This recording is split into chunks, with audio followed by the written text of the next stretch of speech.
Bienvenido a Audiolibros con Irlanda, donde voces reales dan vida a mundos imaginarios. Capítulo 2. Cuando entré por primera vez en el cielo, pensé que todo el mundo veía lo mismo que yo, que en el cielo de todos había porterías de fútbol a lo lejos y mujeres torpes practicando lanzamientos de peso y jabalina, que todos los edificios eran como los institutos del norte residencial, construidos en los años 60, edificios grandes y achaparrados, esparcidos en terrenos arenosos pésimamente ajardinados, con salientes y espacios abiertos para darles un aire moderno. Lo que más me gustaba era que los edificios eran de color turquesa y naranja, como los del Instituto Fairfax. A veces en la Tierra, había pedido a mi padre que me llevara en coche hasta el Fairfax, para imaginarme a mí misma allí. Después de séptimo, octavo y noveno grados, el instituto habría significado comenzar de nuevo. Cuando llegara al Fairfax, insistiría en que me llamaran Susan. Llevaría el pelo ondulado o recogido en un moño. Tendría un cuerpo que volvería locos a los chicos y que las chicas envidiarían. Pero, como si eso no fuera suficiente, sería tan encantadora que se sentirían demasiado culpables para no adorarme. Me gustaba imaginar que, habiendo alcanzado una especie de estatus regio, protegería a los chicos inadaptados en la cafetería.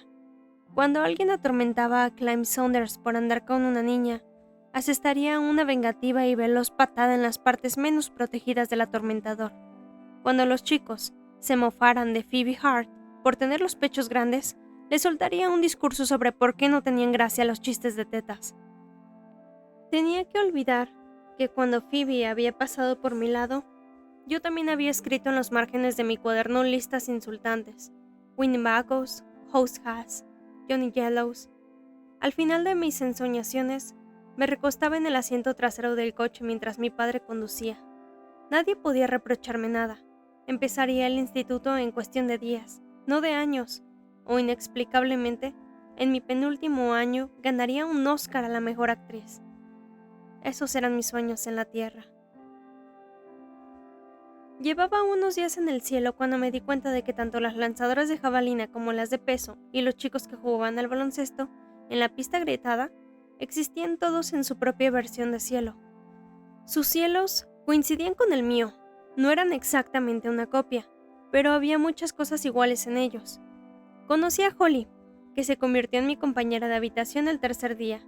La encontré sentada en los columpios.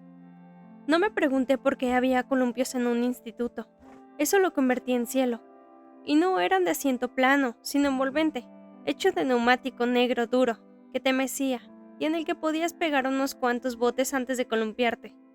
Hoy Holly estaba sentada leyendo un libro escrito en un extraño alfabeto que asocia el arroz frito con cerdo, que mi padre había traído a casa de Hot Fat Kitchen, un local cuyo nombre entusiasmó a Bucky, que le chilló pleno pulmón: ¡Hot Fat!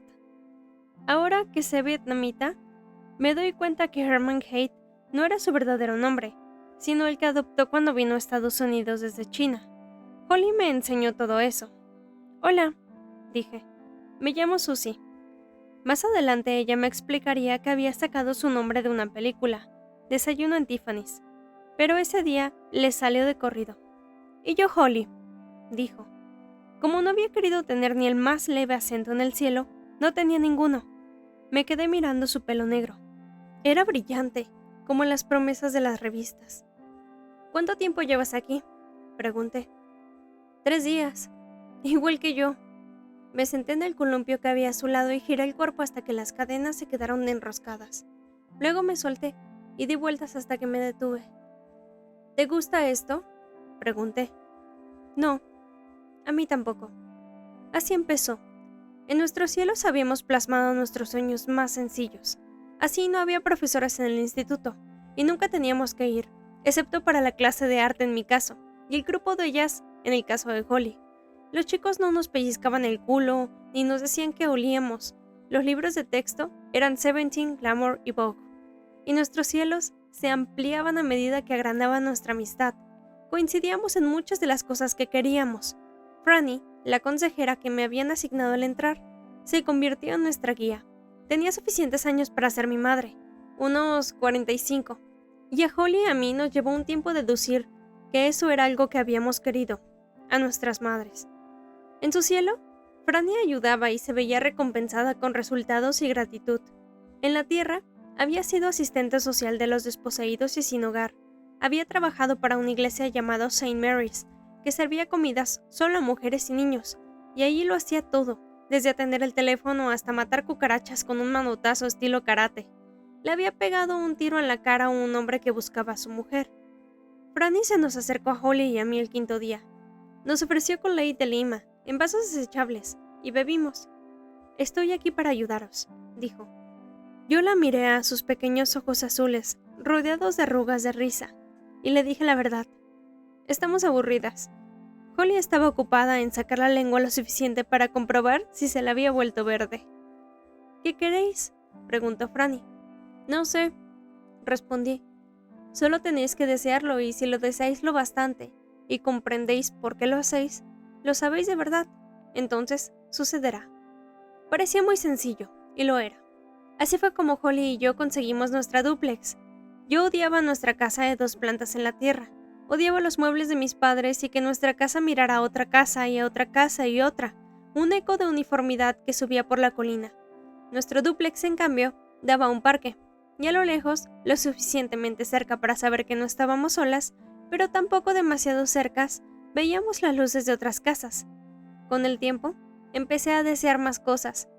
Lo que me extrañaba era cuánto deseaba saber lo que no había sabido en la tierra. Quería que me dejaran hacerme mayor. «La gente crece viviendo», dije a Franny. «Yo quiero vivir». «Eso está descartado», contestó ella. «¿Podemos ver al menos a los vivos?», preguntó Holly. «Ya lo séis», respondió ella. «Creo que se refiere a sus vidas enteras», dije, «desde principio a fin, para ver cómo lo han hecho ellos, saber los secretos. Así podríamos simular mejor». «Eso no lo experimentaréis», aclaró Franny. «Gracias, Central de Inteligencia», dije, pero nuestros cielos empezaron a ampliarse. Yo seguía estando en el instituto, con toda la arquitectura del Airfax, pero ahora salí en caminos de él. «Seguid los senderos», dijo Franny, «y encontraréis lo que necesitáis». Así fue como Holly y yo nos pusimos en camino. En nuestro cielo había una tienda de helados donde, si pedías determinados sabores, nunca te decían, «no es la época». Había un periódico donde a menudo aparecían fotos nuestras que nos hacían parecer importantes. Había en él hombres de verdad y mujeres guapas, porque Holly y yo teníamos devoción por las revistas de moda. A veces Holly no parecía prestar mucha atención, y otras desaparecían mientras yo la buscaba. Era cuando iba a una parte del cielo que no compartíamos. Yo la echaba de menos entonces, pero de una manera extraña de echar de menos, porque a esas alturas conocía el significado de siempre. Yo no podía conseguir lo que más deseaba, que el señor Herbie estuviera muerto y yo viva. El cielo no era perfecto, pero llegué a creer que, si observas con atención y lo deseabas, podías cambiar la vida de los seres que querías en la tierra. Fue mi padre el que respondió la llamada telefónica el 9 de diciembre. Era el comienzo del fin. Dio a la policía mi grupo sanguíneo. Tuvo que describir el tono claro de mi piel. Le preguntaron si yo tenía algún rasgo distintivo que me identificara. Él empezó a describir minuciosamente mi cara, y se perdió en ella. El detective Furman lo dejó continuar, ya que la siguiente noticia que debía comunicarle era demasiado horrible para interrumpirlo. Pero luego se lo dijo. «Señor Salmon, solo hemos encontrado una parte del cuerpo». Mi padre estaba de pie en la cocina y le recorrió un desagradable escalofrío. ¿Cómo iba a decírselo a Abigail? «Entonces, ¿no están seguros de si está muerta?», preguntó. «No hay nada seguro», respondió el enfermo. Esa fue la frase que mi padre repitió a mi madre. «No hay nada seguro». Durante 3 noches no había sabido cómo tocar a mi madre o qué decirle. Nunca se habían sentido desesperados al mismo tiempo. Por lo general, uno necesitaba al otro, nunca se habían necesitado a la vez, y por tanto, había habido una manera, tocándose, de tomar prestadas fuerzas del más fuerte, y nunca habían comprendido cómo entonces el significado de la palabra horror. No hay nada seguro, repitió mi madre aferrándose a ello como él había esperado que hiciera. Mi madre era la única que había sabido lo que significaba cada colgante de mi pulsera, de dónde lo habíamos sacado y por qué me gustaba. Hizo una lista meticulosa de todo lo que había llevado y cómo había ido vestida. Si encontraran esas pistas a kilómetros de distancia y aisladas a un lado de la carretera, podrían conducir hasta allí a un policía que la relacionara con mi muerte. Me había debatido mentalmente entre la alegría agridulce de ver a mi madre enumerando todas las cosas que yo había llevado puestas y que me gustaban, y su vana ilusión de que estas cosas tenían importancia. Que un desconocido que encontrara una goma de borrar de un personaje de dibujos animados o una chapa de una estrella del rock acudiría a la policía. Después de la llamada de Lehman, mi padre le tendió una mano a mi madre y los dos se sentaron en la cama mirando fijamente al frente. Mi madre como un zombi, aferrándose a esa lista de objetos, y mi padre con la sensación de estar metiéndose en un túnel oscuro. En algún momento se puso a llover. Me daba cuenta de que los dos pensaban lo mismo, pero no expresaban en voz alta. Que yo estaba allí fuera en alguna parte, bajo la lluvia. Que esperaban que no estuviera en peligro. Que me hubieran resguardado de la lluvia en algún lugar y no pasara frío. Ninguno de los dos sabía quién había dormido antes, con los huesos doloridos por el agotamiento. Se durmieron y despertaron al mismo tiempo, sintiéndose culpables. La lluvia, que había cambiado varias veces a medida que bajaban las temperaturas, ahora era granizo, y el ruido de pequeñas piedras de hielo contra el tejado los despertó a la vez. No hablaron. Se miraron a la tenue luz de la lámpara que habían dejado encendida al otro lado de la habitación. Mi madre se echó a llorar, y mi padre la abrazó. Le secó con las yemas de los dedos las lágrimas que corrían por los pómulos y la besó con delicadeza en los ojos. Yo desvié la mirada mientras abrazaban. La desplacé hacia el campo de trigo, para ver si había algo a la vista que la policía pudiera encontrar por la mañana. El granizo dobló los tallos y obligó a todos los animales a guarecerse. A poca profundidad estaban las madrigueras de los conejos que tanta grasa me habían hecho. Los conejos que se comían las hortalizas y las flores del vecindario, y a veces, sin darse cuenta, llevaban veneno a sus madrigueras.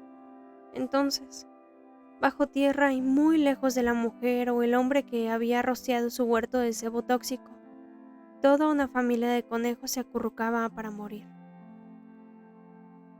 La mañana del día 10, mi padre vació la botella de whisky en el fregadero de la cocina. Lindsay le preguntó por qué lo hacía. «Tengo miedo de bebérmelo», dijo. «¿Quién ha llamado?», preguntó mi hermana. «¿Llamado? Te he oído decir lo que siempre dices de la sonrisa de Susie, de las estrellas que estallan». «¿He dicho eso? Te has puesto un poco cursi. Era un poli, ¿verdad?» «Nada de mentiras». «Nada de mentiras», acordó Lindsay. «Han encontrado una parte de un cuerpo. Podría ser de Susie». Fue un fuerte golpe en el estómago. «¿Qué?» «No hay nada seguro», tanteó mi padre. Lindsay se sentó en la mesa de la cocina. «Voy a vomitar», dijo. «Cariño, papá, quiero que me digas qué es, qué parte del cuerpo es y luego tendré que vomitar». Mi padre bajó un gran recipiente metálico.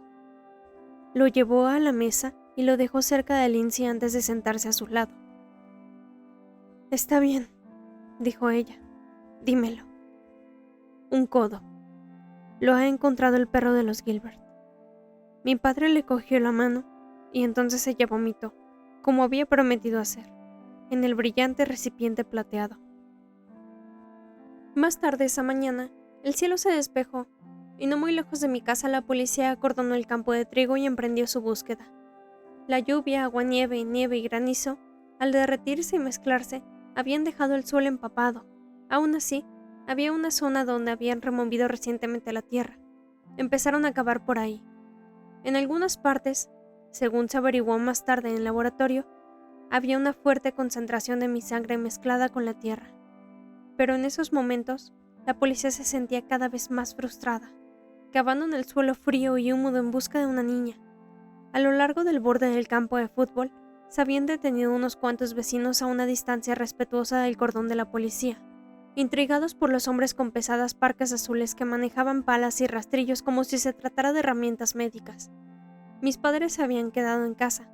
Lindsay no salió de su habitación. Bucky estaba en casa de su amigo Nate, donde pasó mucho tiempo esos días. Le habían dicho que me había quedado más días en casa de Clarissa. Yo sabía dónde estaba mi cuerpo, pero no podía decírselo. Observé y esperé a ver qué veían. Y de pronto, a media tarde, un policía levantó un puño cubierto de tierra y gritó: ¡Aquí!, exclamó, y los demás agentes se echaron a correr y rodearon. Todos los vecinos se habían ido a casa, menos la señora Stead. Después de conferenciar con los demás agentes alrededor del que habían hecho el descubrimiento, el detective Ferman deslizó el oscuro corro y se acercó a ella. «¿Señora Stead?», preguntó por encima del cordón que los separaba. «Sí». «¿Tiene usted una hija en el colegio?». «Sí». «¿Sería tan amable de acompañarme?». Un joven agente condujo a la señora Stead por debajo del cordón policial y a través del campo de trigo revuelto y lleno de baches, donde se hallaban los demás hombres. «Señora Stead», dijo Len Ferman, «¿le resulta familiar esto?».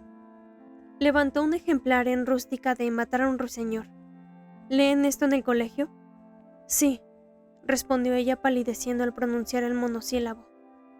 «¿Le importa si pregunto?», empezó a decir él. «9º grado», dijo ella mirando los ojos azul pizarra de Len Ferman. «El curso de Susie».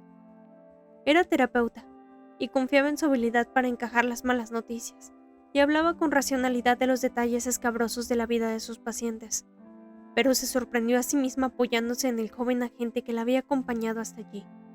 Me di cuenta de que le habría gustado haberse ido a casa con los demás vecinos y estar ahora en el salón con su marido o fuera, en el patio trasero con su hijo. «¿Quién da la clase?». «La señorita DeWitt», dijo. «A los chicos les parece un regalo después de Otelo». «¿Otelo?». «Sí», dijo ella. Sus conocimientos sobre el colegio de pronto eran muy importantes, con todos los agentes escuchándola.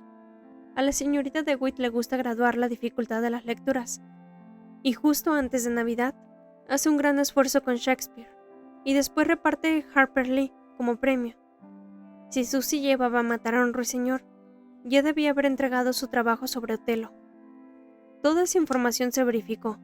La policía hizo llamadas. Yo observaba cómo se ampliaba el círculo. La señorita DeWitt tenía mi trabajo. Con el tiempo, se lo enviaría por correo a mis padres sin corregir. He pensado que tal vez les gustaría guardarlo. Había escrito en una nota: «Mis más sentidos pésames». Lindsay se quedó con él porque mi madre no se vio con fuerzas para leerlo. «El condenado al ostracismo, un hombre solo», lo había titulado yo. Lindsay había sugerido «El condenado al ostracismo», y yo había añadido la segunda parte. Mi hermana le había hecho 3 agujeros y había guardado cada hoja escrita cuidadosamente a mano en un cuaderno vacío. Lo dejó en su armario debajo de la maleta de Barbie y la caja donde guardaba sus muñecas, Anne y Andy Raggedy, en perfecto estado, que yo le había envidiado. El detective Ferman telefoneó a mis padres. Había encontrado un libro de texto que podía haberme dado ese último día.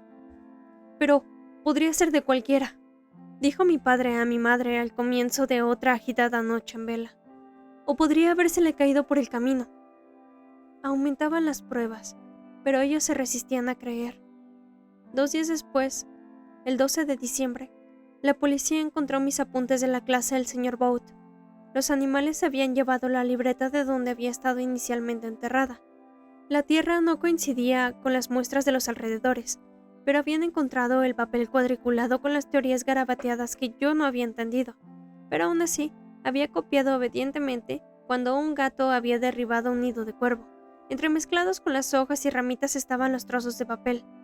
La policía separó el papel cuadriculado junto con fragmentos de otra clase de papel, más fino y quebradizo, que no tenía rayas. La niña que vivía en la casa del árbol reconoció la parte de la letra. No era mía, sino la del chico que estaba colado por mí, Racing.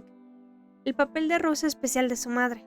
Me había escrito una nota de amor que yo nunca llegué a leer. Me la había metido en el cuaderno del miércoles, mientras estábamos en el laboratorio. Tenía una caligrafía elegante. Cuando llegaron los agentes, tuvieron que juntar los trozos de mi libreta de biología y los de la nota amorosa de Roy Singh.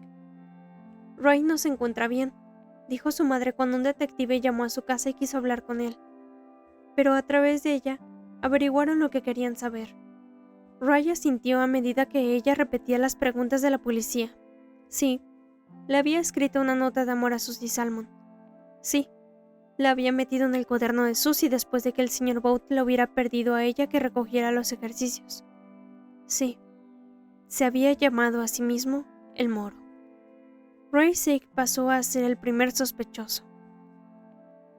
«¿Ese chico tan encantador?», le dijo mi madre a mi padre. «Roy Singh es simpático», dijo mi hermana con voz monótona durante la cena de esa noche. Observé a mi familia y supe que lo sabían. No había sido Roy Singh. La policía interrumpió en su casa y lo intimidó, insinuando cosas. Les estimulaba la piel oscura de Ray, que para ellos era sinónimo de culpabilidad, así como la rabia que les provocaba sus modales y su hermosa, pero demasiado exótica e inalcanzable madre. Pero Ray tenía una coartada. Podían llamar a un buen número de países que testificaran a su favor. Su padre, que enseñaba historia postcolonial en Penn, le había pedido a su hijo que hablara de experiencias de adolescentes en una conferencia que había organizado la International House el día que yo morí. Al principio, el hecho de que Ray faltara aquel día al colegio se había considerado una prueba de culpabilidad, pero en cuanto la policía recibió una lista de los 45 asistentes que habían visto a Ray en la conferencia, zonas residenciales de las afueras, la experiencia americana, se vieron obligados a reconocer su inocencia. Se quedaron en la puerta de la casa de los Singh, rompiendo ramitas de los setos. Había sido tan fácil, tan mágico, que la respuesta que buscaban hubiera caído literalmente del cielo desde un árbol. Pero se extendieron los rumores, y los pocos progresos sociales que Ray había hecho en el colegio se invirtieron. Empezó a irse a casa inmediatamente después de las clases. Todo eso me hacía enloquecer. Observar sin ser capaz de llevar a la policía hasta la casa verde tan próxima a la de mis padres, donde el señor Herbie tallaba florones para una casa de muñecas gótica que estaba construyendo. Él seguía las noticias y leía a fondo los periódicos, pero llevaba su inocencia como un cómodo abrigo viejo. Dentro de él había disturbios y ahora reinaba la calma. Traté de consolarme pensando en Holly y nuestro perro. Le echaba de menos, como no me había permitido echar de menos a mi madre, ni a mi padre, ni a mis hermanos. Esa forma de echar de menos habría equivalido a aceptar que nunca iba a volver a estar con ellos. Tal vez suene estúpido, pero yo no lo creía. Me resistía a creerlo. Holiday dormía con Lindsay por las noches, y se quedaba al lado de mi padre cada vez que él abría la puerta para un nuevo desconocido. Se apuntaba alegremente a los clandestinos asaltos a la nevera que hacía mi madre, y dejaba que Buckley le tirara de la cola y de las orejas dentro de la casa de puertas cerradas.